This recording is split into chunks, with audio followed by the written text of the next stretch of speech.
Silicon ಸಿಟಿಯಲ್ಲಿ ಅಪಘಾತಗಳ ಸರಮಾಲೆ. Block ಸ್ಪಾಟ್ಗಳನ್ನ ಗುರುತಿಸಿದ BBMP.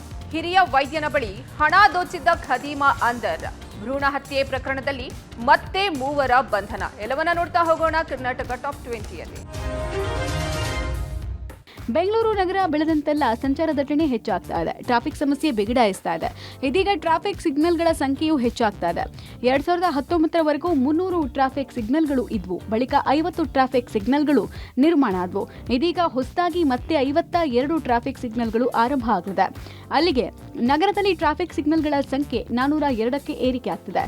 ಈಗಾಗಲೇ ಬೆಂಗಳೂರು ಕೇಂದ್ರ ವಿಭಾಗದಲ್ಲಿ 65 ಟ್ರಾಫಿಕ್ ಸಿಗ್ನಲ್ ಇದೆ. ಬೆಂಗಳೂರು ಪೂರ್ವ ವಿಭಾಗದಲ್ಲಿ 56 ಟ್ರಾಫಿಕ್ ಸಿಗ್ನಲ್ ಇದೆ. ಬೆಂಗಳೂರು ಉತ್ತರದಲ್ಲಿ 38, ಬೆಂಗಳೂರು ದಕ್ಷಿಣದಲ್ಲಿ 86, ಈಶಾನ್ಯ ವಿಭಾಗದಲ್ಲಿ 86, ಆಗ್ನೇಯ ವಿಭಾಗದಲ್ಲಿ 36, ಬೆಂಗಳೂರು ಪಶ್ಚಿಮ ವಿಭಾಗದಲ್ಲಿ 35 ಸಿಗ್ನಲ್ ಇದೆ. ಟ್ರಾಫಿಕ್ ಸಿಗ್ನಲ್ನಲ್ಲಿ ಕಾಯುವ ಸಮಯ ಕೂಡ ಈಗಾಗಲೇ ಜಾಸ್ತಿ ಮಾಡಲಾಗಿದೆ. ನಗರದ ಗೊರಗುಂಟೆಪಾಳ್ಯ, ಶಂಕರಮಠ ಸಿಗ್ನಲ್, ಕೆಆರ್ ಸರ್ಕಲ್ ಸೇರಿದಂತೆ ಅನೇಕ ಕಡೆ 200 ಸೆಕೆಂಡ್ಸ್ ನೀಡಲಾಗಿದೆ. ಗೊರಗುಂಟೆಪಾಳ್ಯ ಮಾರ್ಗದಲ್ಲಿ 3 ರಿಂದ 8 ನಿಮಿಷ ಕೂಡ ಆಗ್ತಿದೆ. ಸಿಗ್ನಲ್ನಲ್ಲಿ ಹೆಚ್ಚು ವೆಹಿಕಲ್ ಇರೋದ್ರಿಂದ ಹೆಚ್ಚು ಸಮಯ ನಿಲ್ಲಿಸಿ ಬಿಡಲಾಗ್ತಾ ಇದೆ. ಇದೀಗ ಹೊಸ ಸಿಗ್ನಲ್ ತಲೆ ಎತ್ತಲಿದ್ದು ಬೆಂಗಳೂರಿಗರಿಗೆ ಮತ್ತಷ್ಟು ಕಿರಿಕಿರಿ ಉಂಟಾಗಲಿದೆ.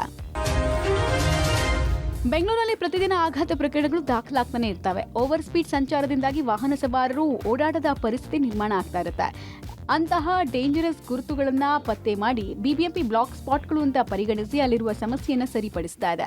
ಬಿಬಿಎಂಪಿ ಬ್ಲಾಕ್ ಸ್ಪಾಟ್ ಗುರುತು ಮಾಡಿ road marking, blinker, road line ಜೊತೆಗೆ ರೋಡ್ ಹಂಪ್ಸ್ ಕೂಡ ಹಾಕಲಾಗಿದೆ. ಉಪಾರ್ಪೇಟೆಯ ಟ್ಯಾಂಕ್ ಬಂಕ್ ರೋಡ್, ಕಾಮಾಕ್ಷಿಪಾಳ್ಯದ ಮಾದೇಶ್ವರ ಟೆಂಪಲ್ ಟು ನಾಗರಬಾವಿ ತಿಂಡಿ ಮನೆ, Chickpet traffic police station to KR market, Halasuru traffic station to commando hospital, Whitefield traffic station to main road junction, old Baiyappanahalli ಮೇಲ್ಸೇತುವೆಯನ್ನ black ಸ್ಪಾಟ್ಗಳಾಗಿ ಗುರುತಿಸಿರುವ BBMP road marking, blinker, road line ಜೊತೆಗೆ road hump ಹಾಕಿದೆ.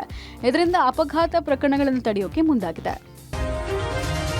ಮುಂಬೈ ಪೊಲೀಸರು ಅಂತ ಬಂದು ನಂಬಿಸಿ ಹಿರಿಯ ವೈದ್ಯರೊಬ್ಬರಿಂದ 1,27 ಲಕ್ಷ ರೂಪಾಯಿ ದೋಚಿದ್ದ ಸೈಬರ್ ವಂಚಕರನ್ನ ಬಂಧಿಸುವಲ್ಲಿ ಚಿತ್ರದುರ್ಗದ ಸೆನೆಟ್ ಠಾಣೆ ಪೊಲೀಸರು ಯಶಸ್ವಿಯಾಗಿದ್ದಾರೆ. ಅಸ್ಸಾಂ ಮೂಲದ 2 ಆರೋಪಿಗಳು ಪೊಲೀಸರು ಬಂಧಿಸಿದ್ದಾರೆ. ಪವನ್ ಕುಮಾರ್, ಜಾಕೀರ್ ಬೋರಾ ಬಂಧಿತ ಆರೋಪಿಗಳಾಗಿದ್ದಾರೆ. ಚಿತ್ರದುರ್ಗದ ಹಿರಿಯ ವೈದ್ಯ ಶ್ರೀನಿವಾಸ ಶೆಟ್ಟಿಗೆ ಆಗಸ್ಟ್ 23ರಂದು ವಾಟ್ಸಪ್ ಹಾಗೂ ನಾರ್ಮಲ್ ಕರೆ ಮಾಡಿದ್ದ ವಂಚಕರು, ನಾವು TRAI ಮತ್ತು ಮುಂಬೈ ಪೊಲೀಸರೆಂದು ಹೇಳಿದ್ದು ನಿಮ್ಮ ಬ್ಯಾಂಕ್ ಖಾತೆ ಬಳಸಿ ಮನಿ ಲಾಂಡ್ರಿಂಗ್ ವಂಚನೆ ಆಗಿದೆ, ನಿಮ್ಮ ಖಾತೆಯ ಹಣದ ಆಡಿಟ್ ಮಾಡಬೇಕಿದೆ ಅಂತ ನಂಬಿಸಿ ತಮ್ಮ ಖಾತೆಗೆ 1,27 ಲಕ್ಷ ಹಣ ವರ್ಗಾಯಿಸಿಕೊಂಡು ವಂಚಿಸಿದ್ದಾರೆ.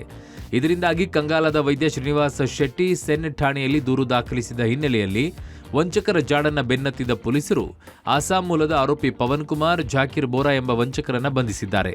ಬಂಧಿತರಿಂದ ವಿವಿಧ ಖಾತೆಗಳಿಗೆ ವರ್ಗಾಯಿಸಿದ್ದ 16,89,000 ರೂಪಾಯಿ ಫ್ರೀಸ್ ಮಾಡಲಾಗಿದೆ. ಡಿವೈಎಸ್ಪಿ ಉಮೇಶ್ ಈಶ್ವರ್ ನಾಯಕ್ ನೇತೃತ್ವದಲ್ಲಿ ತನಿಖೆ ನಡೆಸಲಾಗಿದ್ದು, ಈ ಸಂಬಂಧ ಚಿತ್ರದುರ್ಗದ ಸೆನ್ ಪೊಲೀಸ್ ಠಾಣೆಯಲ್ಲಿ ಪ್ರಕರಣ ದಾಖಲಾಗಿದೆ.